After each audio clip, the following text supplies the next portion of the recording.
Temura. Temura, Um, but Temura, it is Gimel not Gimel Dal. It's not the very, but it is not the voluntary communal offering also an olah. So what is the difference between the words of Reb Elazar and the words of the sages? Rather, when an animal comes as an obligatory offering, the owner must lean on it and bring wine libations. As libations are brought from his funds, and if the owner was a Kohen, the right to perform the service and its high belonged to him. But when it is a Nadava, or Nadava, the owner does not lean on it and does not bring libations on it, but rather, and its libations are brought from communal funds. And even if the owner is a Kohen, the right to perform its service and its high belong to the members of the Mishmar. Concerning the Temura of the firstborn animal and the animal type, the offering and the offspring of the offspring ad infinitum, all these are like the original firstborn, and tithe offerings, but they are eaten by the owners when they become blemished. What is the difference between a firstborn or a tithe animal and all the other offerings? That all offerings may be sold in the market and slaughtered in the market, and may be weighed against a licha weight, with the exception of the firstborn and tithe animals. And all offerings are subject to redemption, and their temoros likewise are subject to redemption, with the exception of the firstborn and tithe animals. And all sacrificial offerings are brought from outside the land of Israel, with the exception of a Bechor or a Misa animal. However, if Bechor or Misa animals were brought, if they are unblemished, they are offered. If they are blemished, they are eaten in the blemished state by the owners. Reb Shimon says, what is the reason for the difference? It is that the Bechor and Misa animals have a remedy in their present place, but in the place of all other offerings, if they develop a blemish, they remain in a consecrated state. The offering of a katos, the temura of a katos, and the katos whose owners have died are left to die. The katos who has a year has passed and one that was lost and then found blemished, if the owners then atone for their sins, the original katos is left to die. It does not make a temura, but one may not derive benefit from it, nor is one liable for me'ilah. But if the owners did not yet atone for the sin, the original katos should be left to graze until it develops a blemish, and it should be sold, and he should then bring another offering with its proceeds to make a temura, and one is liable for me'ilah. And it makes Temura. It affects Temura. Makes temura, and one is liable for temura. No, but me'ilah. And Mela, right. Okay. So diving more into into all these different cases of the chatas that's going to be left to die. Mafresh chatas sova avda. So he separates the chatas and designates this is going to be for the time when I forgot it was Shabbos and did something. Okay. And his first animal ran away and he couldn't find it, and he said, okay, well, I need to bring a chatas. So he brings another animal instead of it. And he's already got his kapara. Important point is that he's already got his kapara. And then the first one is found. Tamos. Okay, that's exactly the case, the classic case of he achieved the kapara with another animal. Now this animal is you can't do anything with it. It's been designated for a chait that's already got a kapara, and this animal is locked up and left to die. It's already consecrated, so he's got to be just left to die. That's it. And there's no redemption for it either. All right. Even if it develops a mum. Okay, hamafresh maos lechatas v'avdu. And we'll see that now if somebody separates out money for his chatas and he says, okay, he pulls out some money and says, okay, this is going to be for my chatas, and then he lost it. It couldn't. Okay, so now he's got to find other money. So he took out other money and bought another chatas and brought a korban. And then his wife comes and checks his other trouser pockets and says, hey, what's this money over here? He says, oh, that was the money I first set aside. I set aside for my first chatas. And he said, well, it's been consecrated for that chait. It's just like the case of the animal, except that you can't kill. The money doesn't die. Where does money go to die? It goes to Yam HaMelech. You take it and you throw it into the Yam HaMelech because nobody's going to get it out of there. I thought it would go to the treasury. Nope. Nobody's allowed to get any benefit from it. Mm-hmm. So yeah, this is specifically only about the chatas, and it's not even about the asham. Although Rabbi Eliezer would disagree with you, with me. Okay. All right, so hamafresh maos lechatas over avdu. So now we're going to play with all sorts of different configurations over here. And of what's going, whether it's money or whether it's an animal, but it all comes down to tachlis, the same thing. So try not to get confused over here, because ultimately it's all the same rule being repeated again in just multiple configurations of whether it's an animal, whether it's money involved, and it always works out that if it's an animal, it's left to die. If it's money, it's thrown into the Yam HaMelach. But there are cases where it's not. So let's just follow along over here. Okay, mafresh maos lechatas of abdu. So again, here's the case where he separated money for his chatas and he lost it. Ve'ifresh maos achayros tachtein, and he found and he separated other funds to go and buy his chatas. Lo spik likach behin chatas, and he hasn't yet bought a chatas. So here's a different case. He hasn't yet spent the money. Ad shenim to hamas harishona. So now he's got twice as much money as he actually needs to buy a chatas. So what is the right eitzah for him over here? Because the first money he could still use to buy a chatas, and the second money he could still use to buy a chatas. So they can join them together and join them together. Chatas, right? So let him take all the money, put it all together, and go and buy a chatas, and he's going to have change. Okay, and the rest now he can actually give this to Nadava, because it's all kind of mixed up. And therefore he can it doesn't have a din of something that was that he received his kapara already. He hasn't yet received the kapara. He's just spending the money on something else. The money's all mixed up in one pile. So now with the change, it's kilu. He had one set of money. Even if you don't complicate it and say there were two sets of money, he just set aside one set of money for his chatas. And then he went and found a bargain deal on a korban grade animal, and he bought that, and he still got change. And said, okay, what do I do with this money? So the answer is that must go to Nadava. Finished. So this is exactly the same case. He's just got excess money left over after buying his chatas, and now that must go to Nadava. Okay, hamafresh maos lechatas of avdu. Again, he lost the money that he set aside. Hifresh chatas tachten. And he separated out another and he separated another animal from and said he went and bought an animal and said, this is my chatas. Lo hispik lakriva ad shenimtzeu hamaos. Now he hasn't yet managed to sacrifice the animal. It's still standing there, and he finds his money. Okay. And this animal that he set aside, he looks at it and says, wow, this is a Baal Mum.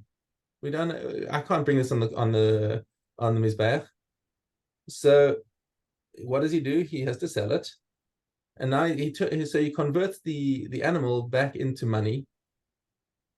Okay, and now he puts the money together again, so they get exactly the same halacha. Basically, take the money for both and put them together, and the change goes to Nadava. Okay, hamafresh chatas over avdo. Now he has an animal.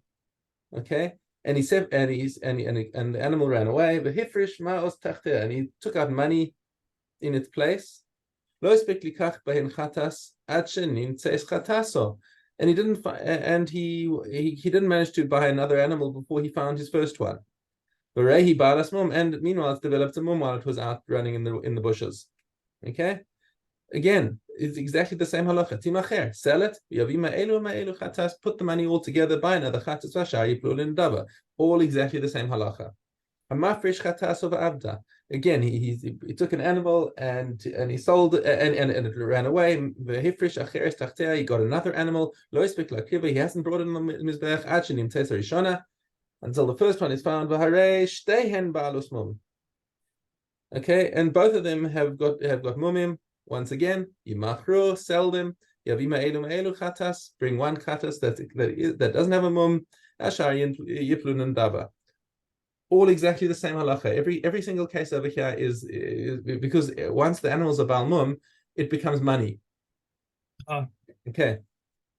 Hamafrish chatas over avda. Once again, his chatas gets lost. And now he separates out another animal. Lo hispik lakriva ad shenim tzeis rishona.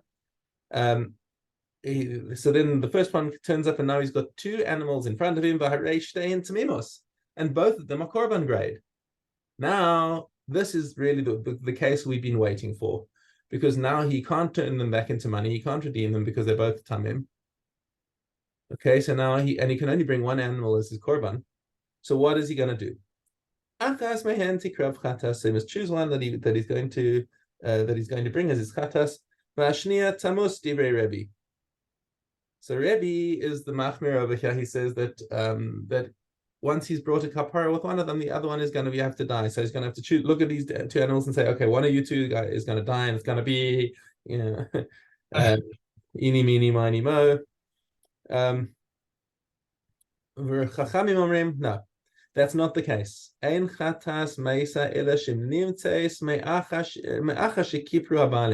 only case where the animal has to be left to die is if you already brought the korban before it was found. Okay, once it's found, then there's nothing you can do with it. You can't choose between them. But when you have two animals alive in front of you, and you have the option to use either of them, then that's not a chatas that has to die. Perhaps there's a svara to it. I'm just thinking now that at the moment you kind of both of them are mutar, and it's my decision as to which one I'm going to use. Effectively, I'm kind of redeeming one of them.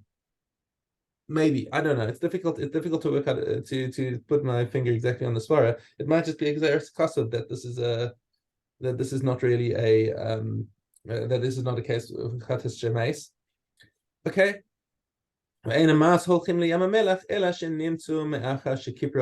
Also, the money only goes to Yamamelach if the kapara, if the owner got a kapara before he found the money.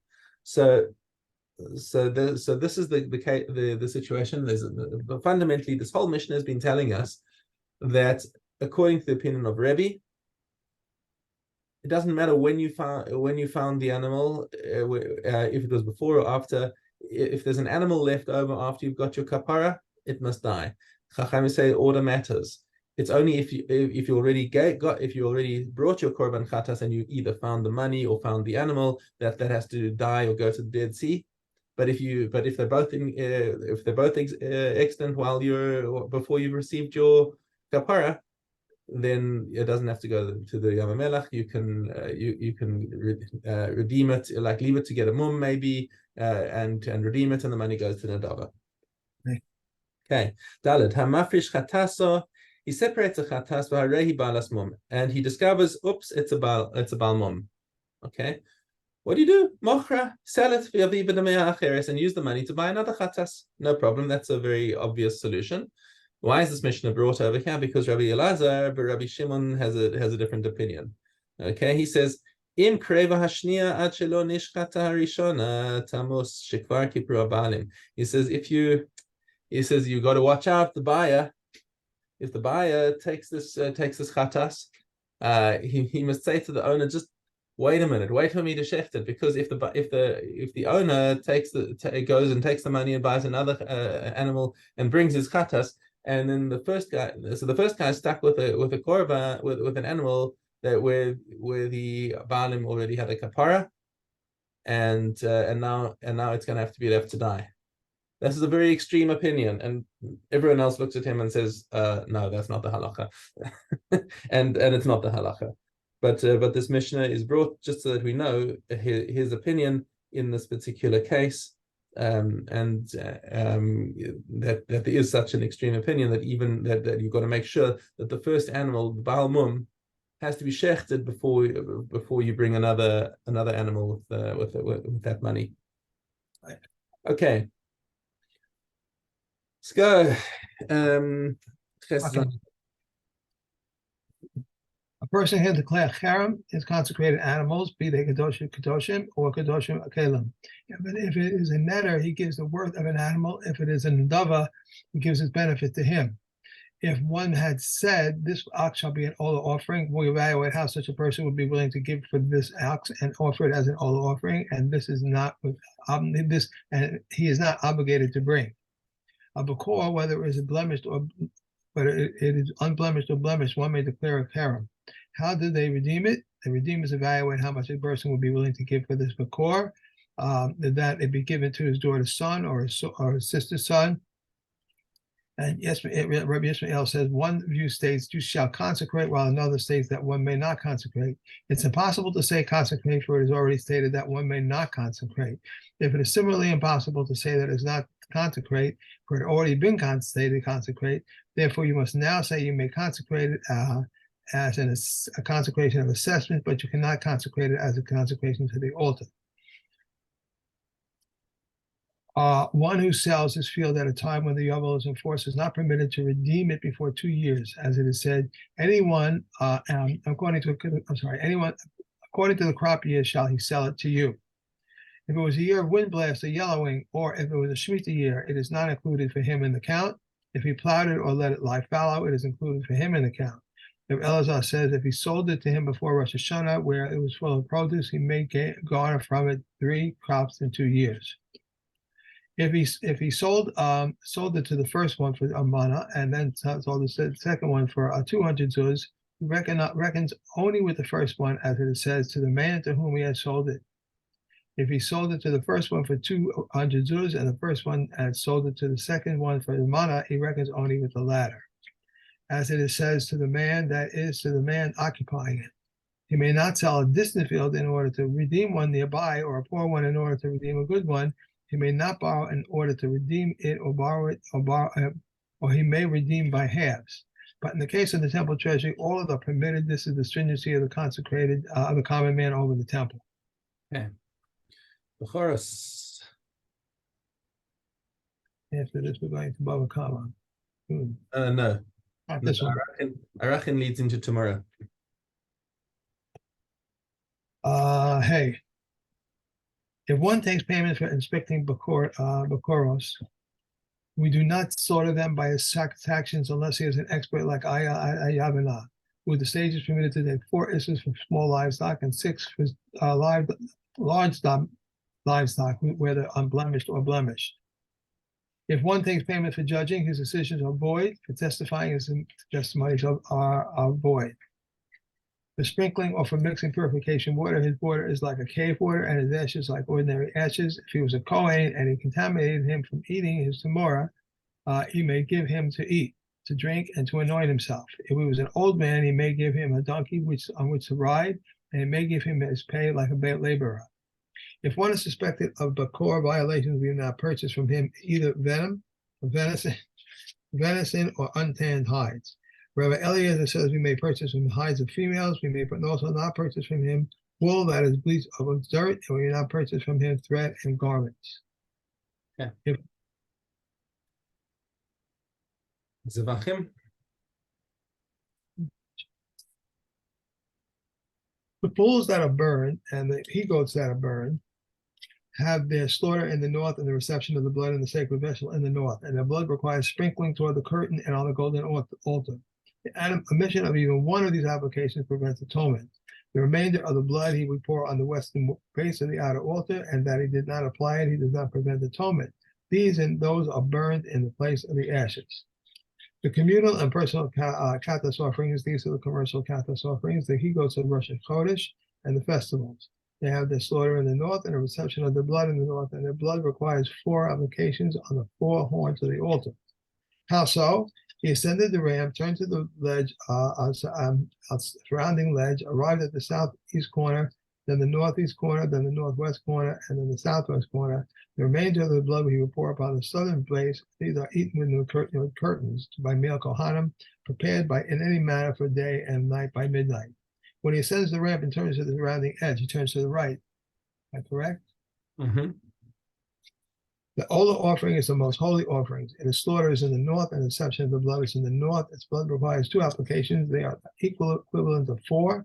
It requires skinning and dismemberment, and is consigned in its entirety to the fires. Okay. Kedushin. Dalit. A base. A man may not be alone with 2 women. Oh, I'm sorry. No, a woman. He says I married a woman overseas. I'm sorry. I once says I married a woman overseas. This is she, and these are her children. He must bring proof concerning the woman, but he did not bring proof concerning the children. If he says she died and these are her children, he must bring proof concerning the woman and the children. A man may not be alone with two women, but one woman may be alone with two men. Reb Shimon says even one man may be alone with two women when his wife is with him. He may sleep with them in an inn because his wife watches him. A man may be alone with his mother or with his daughter, and he may sleep with them with bodily contact. If they grew up, she sleeps in her clothes and he sleeps in his clothes. A bachelor may not accustom himself to be among the teachers, and a woman may not accustom herself to be among the teachers. Reb Eliezer says also one whose wife is not living with him may not accustom himself to be among the teachers. Okay, so tomorrow finish Kiddushin and start Baba Kama. We have Erevin. Reb Eliezer says if Yom Tov joins the Sabbath either before or after it, a person may make two Erevim and declare. My Erev is for the first to the east, for the second to the west, for the first to the west, and for the second to the east. My Erev is for the first, and but for the second I am as my townspeople. My Erev is for the second, but for the first I am as my town people. For the case, the Chachamim say he makes an Erev in one direction, or he makes no Erev at all. Either he makes an Erev on both days, or he makes no Erev at all. How should one proceed? He should take on the first and stay with it until midnight. And then he takes and goes on the second. He should stay with it until nightfall, then eat it. Thus he benefits from his walking area and he benefits from his Erev. If it was eaten on the first, the Erev is valid for the first, and the Erev is not valid for the second. Sure, said Rabbi Eliezer, so you agree with me that they are two periods of holiness. Reb Yehuda says, if before Rosh Hashanah there was concern for Elul be full, a person may make two Erevim and declare, my Erev be the first to the east and the second to the west. For the first to the west and the second to the east. My Erev is for the first and but for the second I am a townspeople. My Erev is for the second, but the first I am for my townspeople, but the sages do not agree with him. Yeah. One more. That's on the page here. Okay. Additionally, Rabbi Yehuda said a person may stipulate a condition concerning a basket on the first day of Yom Tov and eat it on the second. And also an egg laid on the first day may be eaten on the second, because the Chachamim did not agree with him. Right. So this is what we mean when we say that that Rosh Hashanah is considered one kedusha. That you can't do this. This is exactly what the Chachamim was arguing about with all these Deos Yachid, who are all saying that no, either one Rosh Hashanah in the Torah is only one day, so you can do a what's it? If today is Chol, then tomorrow is Yom Tov, and then my Erev is there, whatever. And Chachamim said, no, the Gezerah of Rosh Hashanah makes it into one long kedusha. It's one day. You can only make your Erev for one place in one day. If you want to make it Tanayim, fine, make your Tanai, but your Tanai applies for both days. Okay. Way that became separated consisted of 40 saw, and it fell on a person or utensils, they become tahor. In any place that contains 40 saw, one can immerse himself and one can immerse things. Hence, one may immerse things in pits or in ditches, or on a donkey track that is mingled in the countryside. Beit Shammai says one may immerse things in a river that flows down a mountain. Beis Hillel says one may not immerse anything therein. They agree, however, that one may make an enclosure with utensils and then immerse himself therein, but the utensils themselves used to make an enclosure are not deemed as immersed. They're considered part of the mikveh. Any water that mingles with a mikveh is like the mikveh. In the case of holes in a cave or cracks in a cave, one may immerse something in them, however they are. But in the case of a dugout under a cave, one may not immerse anything in it unless there is an opening the size of a water skin tube. Rabbi Yehuda said, when is this so? When it supports itself. But if it does not support itself, one may not immerse something in it, however it is. If a bucket was full of utensils and one immersed them, they become tahor. But if he did not need to immerse it, then the waters are not considered mingled unless they mingle as much as the size of the water skin tube. Okay. And I'm on my bicycle. Have a great day. Have a great Shabbos. Enjoy. See you Sunday. Bye.